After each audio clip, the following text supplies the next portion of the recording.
620,000. That's the number of soldiers lost in the war that would become the catalyst for what we now know in the USA as Memorial Day. To many, this day means barbecues, beach trips, and that oh-so-precious long weekend. But its roots are dark, soaked in the blood of forgotten soldiers, and shrouded in grief, defiance, and the ultimate sacrifice. The real stories, the shocking, heartbreaking ones, the stories that truly reveal the importance of this often overlooked day. They were left behind, and buried along with those stories is a truth most of you have never heard. Until today, let's dive in. Part 1. The war that started it all. 620,000 Americans. Dead. Some from gunfire, many more from disease and starvation. Countless bodies buried in shallow, unmarked graves. Some towns lost every man between the ages of 17 and 35. Children grew up without fathers. Entire families just vanished. The bloodshed was so brutal, bodies were left to rot in open fields. Some were burned. Others have never been found. So, which war are we talking about? World War I? World War II? Vietnam? Korea? Nope. This war had more US casualties than all of those combined. And it wasn't fought in Europe or the Pacific. It was fought right here on US soil. Not against a foreign invader, but against ourselves. Brother versus brother, North versus South, Union versus Confederacy. This was the American Civil War.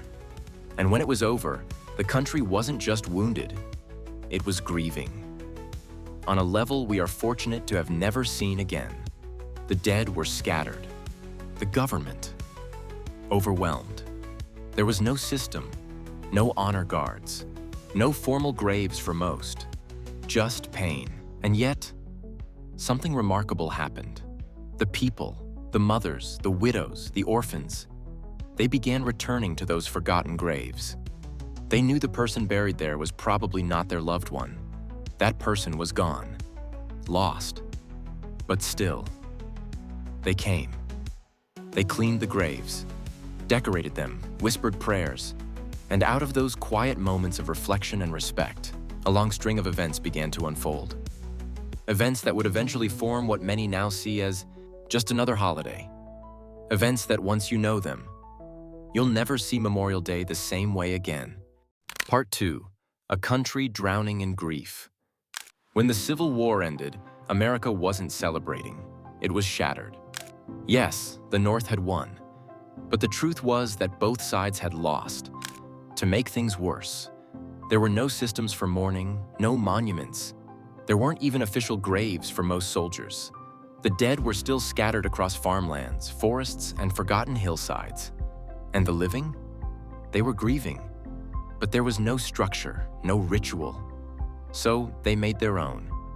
Women, many who had lost everything, began quietly visiting the sites where the dead were believed to be buried. They brought flowers, they cleaned the earth.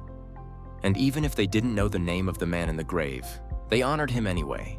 Even though these small actions weren't as powerful as what we will talk about next, the small actions added up. They started happening. Everywhere. In the North, in the South, Union and Confederate alike. These weren't political gestures. They were human ones. A way to show their love to the ones they lost.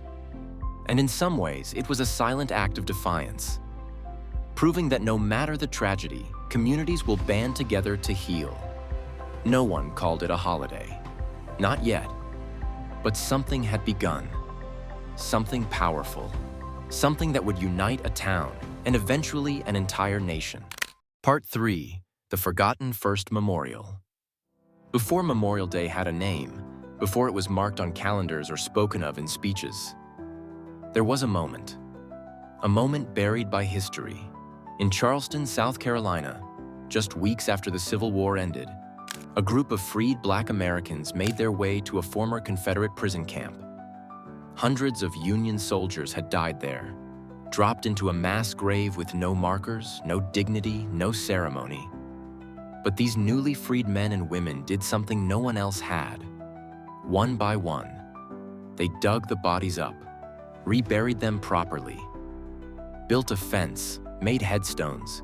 Then, on May 1st, 1865, they returned with flowers, choirs, and thousands of people in a full-blown procession of remembrance.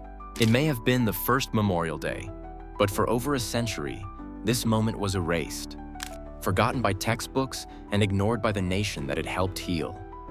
Until the 1990s, when historian David Blight rediscovered the story, most still don't know this happened. But now you do. But what happened between the 1860s and the 1990s? We'll go over that in just a second.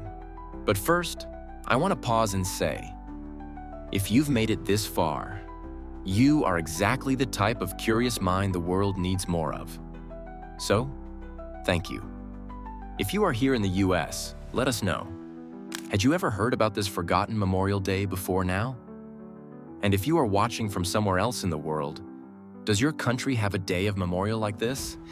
Don't worry, if you want to comment, just pause the video. I'll be here when you are done, and I am genuinely excited to read all of your comments.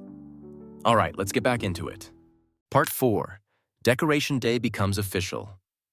In the years that followed the war, the quiet ritual of honoring graves didn't go away. In fact, it spread. Fast. Towns across the North and South began setting aside days each spring to decorate the graves of fallen soldiers.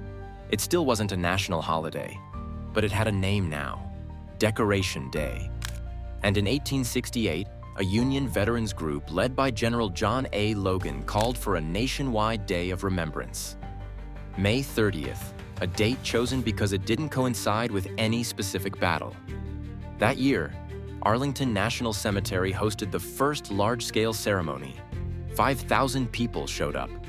20,000 graves were decorated, Union and Confederate. Former Union General James A. Garfield, who would later become president, gave a speech. We do not know one promise these men made, only that they kept it. Decoration Day had become something bigger, a unifying act of national memory. But the evolution of Memorial Day was far from over. Part 5. From Sacred to Seasonal. As the decades passed, Decoration Day grew, but so did the distance between the war and the memory. By the early 1900s, it was observed nationwide still mostly to honor Civil War dead, until World War I changed everything. With Americans dying overseas, Decoration Day expanded, no longer just for Union or Confederate graves, but for all U.S. military members who gave their lives. Then in 1971, Congress made it official. Decoration Day became Memorial Day. A federal holiday moved to the last Monday of May, creating the 3-day weekend we know today. And just like that, a day born in mourning began to blur into mattress sales, road trips, and backyard parties. Veterans groups pushed back. They warned we were forgetting the cost. And many Americans today don't even know what the holiday's for. That silence became so loud, Congress tried one last thing to bring meaning back. And most people have never even heard of it. Part 6. The moment you probably miss every year. In the year 2000, Congress passed something almost no one talks about, a last-ditch effort to bring Memorial Day back to what it was meant to be. They created the National Moment of Remembrance. At 3:00 p.m. local time, Americans are asked to pause, just for 60 seconds, to stop whatever they're doing, the BBQ, the shopping, the doom scrolling, and remember the lives lost in service to their country. But here's the thing, almost no one does it. No announcements, no alerts, no national reminder. 1 minute. That's all it asks. And still, most Americans have never even heard of it. Yet every year, families of the fallen gather at cemeteries. They decorate graves. They kneel beside marble markers and cry, while the rest of the country buys patio furniture. Memorial Day didn't start with a parade. It started with pain. And somewhere along the way, like the names of countless soldiers, the meaning has been forgotten. So now, it's up to us to remember what this day is really about. Not just with flags and hashtags, but with meaning. All right, friends, that's the complete history of Memorial Day. Did we miss something? Let us know in the comments. We always read each one. And if you're into surprising, untold history and want to help our channel reach more people, hit the like button and subscribe. And if you click the bell icon, you won't miss out on the fascinating facts being added to the Historical Codex.